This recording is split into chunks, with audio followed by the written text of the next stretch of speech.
কিছু করতে গেলে কিন্তু মানুষের ইচ্ছে শক্তিটাই কিন্তু অনেক বেশি, মানে ধৈর্য আর ইচ্ছে যদি থাকে তাহলে কিন্তু যে কোনো কিছুই করা সম্ভব। আর ভালো লাগা বা ভালোবাসার কাজগুলো করার জন্য কিন্তু বেশি কিছু লাগে না, সামান্য কিছু হলেই কিন্তু করা যায়। হ্যালো এভরিওয়ান, আসসালামু আলাইকুম। কেমন আছেন সবাই? আশা করি সবাই অনেক ভালো আছেন। আর এই তো ভালো লাগার একটা কাজ আপনাদের সাথে শেয়ার করব। মানে এই তো চুড়িগুলো যে আমি বানাচ্ছি কিছুদিন যাবত, তো এই চুড়িগুলো বানাতে কিন্তু আমার অনেক বেশি ভালো লাগে। তো যার কারণে কিন্তু ভাবলাম যে এই চুড়িগুলো কিন্তু আমি আমার ফ্যানদের জন্য গিফট বানাবো। তো নিজের হাতের একটা জিনিস বানিয়ে ফ্যানদের দেওয়ার, এটা কিন্তু আলাদা একটা শান্তি। তো এই তো আমি চুড়িটা কিভাবে বানাচ্ছি সেটা কিন্তু আমি আপনাদের সাথে শেয়ার করছি, তাহলে আপনারাও ইচ্ছা করলে অনেকেই বানাতে পারবেন। এই তো আমি চুড়িটার মধ্যে কাপড়টা পেঁচিয়ে নিচ্ছি। কাপড়টা আমি 1 ইঞ্চি পরিমাণের কেটে নিয়েছিলাম, আর এখন আমি চুড়িটার মধ্যে খুব ভালোভাবে পেঁচিয়ে নিচ্ছি। আর আমি এক হাত দিয়ে পেঁচাচ্ছি আর আরেক হাত দিয়ে ধরে রাখছি।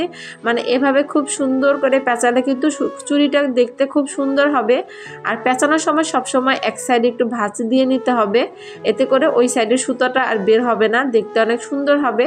তো এই তো আমি কিন্তু একটু একটু করে পুরো চুড়িটাই পেঁচিয়ে নিচ্ছি। এই চুড়িগুলোর ভিডিও যখন আমি ছাড়ি, মানে ছোট ছোট রিলস ছেড়েছিলাম কিছু, তো ভিডিওতে কমেন্টস আসে যে আপু তুমি যেগুলো বানাও তোমার কষ্ট হয় না।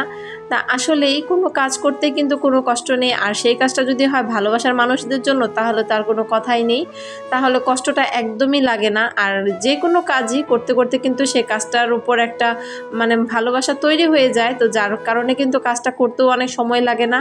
এই যে এই চুড়িগুলো যে আমি যখন প্রথম বানানো শুরু করেছিলাম তখন কিন্তু আমার বানাতে অনেক সময় লাগতো, ফিনিশিং ভালো আসতো না, কিন্তু এখন কিন্তু আলহামদুলিল্লাহ আমার বানানোটা খুব সুন্দর হয়, মানে প্যাচটাই খুব সুন্দর হয় আর খুব তাড়াতাড়ি খুব কম সময়ের মধ্যে হয়ে যায়। এটাই হচ্ছে নিয়ম। মানে আমি যে কেকের বিজনেস করি সেটা তো অনেকেই জানেন, শুরুতে যখন কেকের কাজগুলো করতাম আমার অনেক সময় লাগতো, কিন্তু এখন কিন্তু আমার তেমন কোনো সময় লাগে না। আসলে এই কাজ করতে করতে একটা পর্যায়ে কিন্তু কাজটা অনেক সহজ হয়ে যায়।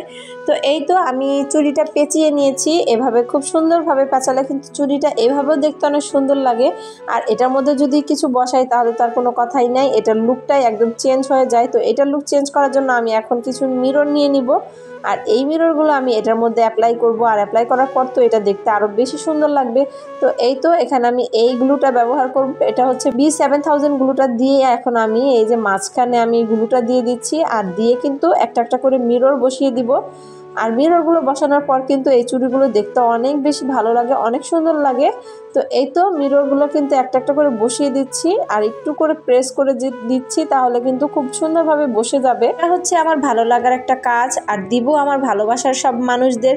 তো এই কাজটা করতে আমার তো একটুও কষ্ট হয় না, বরঞ্চ অনেক বেশি ভালো লাগে। যখন আমি চিন্তা করি এই জিনিসগুলো আমার ভালোবাসার মানুষদের কাছে চলে যাবে, তখন তো আমার কাজ করার মানে আগ্রহটা আরও অনেক বেশি বেড়ে যায়।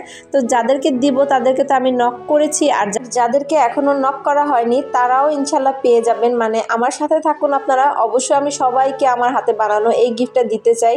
মানে আমি নিজে থেকে এই গিফটটা সবাইকে দিতে চাই, কারণ আমি চাই আমার হাতে বানানো কিছু আমার সবার কাছে থাকুক। তো এই তো মিররের চুড়িটা বানানোর পর আমি এখানে কুন্দন স্টোন দিয়ে এই চুড়িটা বানিয়ে নিয়েছি। চুড়িগুলো কেমন হয়েছে অবশ্যই কমেন্টস করে জানাবেন, আর ভালো লাগলে অবশ্যই একটা লাইক কমেন্ট শেয়ার করে দিবেন। আজকের ভিডিওটা এই পর্যন্ত, সবাই ভালো থাকবেন, আল্লাহ হাফিজ।